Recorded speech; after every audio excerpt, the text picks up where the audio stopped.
আল্লাহ একদিন জায়গায় বান্দা রে জান্নাত তো পাইলি যা ওয়াদা করছিলাম তা কি বান্দা পাইছ?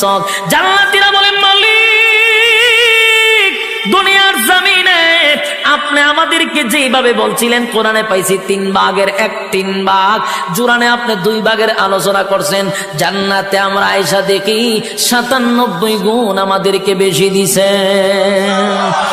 এবার জান্নাতীরা আল্লাহর কাছে একটা দরখাস্ত পাঠাবে, মালিক আমরা জান্নাতের ভিতরে গুইরা গুইরা সব নিয়ামত দেখলাম, কিন্তু দুনিয়ার জমিনে আমরা অনেক বন্ধু বান্ধব ছিল যাদের সঙ্গে ব্যবসা করতাম, যাদের সঙ্গে চাকরি করতাম, যাদের সঙ্গে খেলাধুলা করতাম, যাদের সঙ্গে আড্ডা মারতাম, আমি জান্নাত পাইলাম কিন্তু আমার বন্ধুরে গোটা জান্নাত বললাম পাইলাম না। আল্লাহ বলে বান্দারে আরামে আছো ঠিক নয় তা আরেকজনের খবর লস আল্লাহ কই জাহান্নাম কই আমি একটু দেখতাম, আল্লাহ কই আরামে আছো।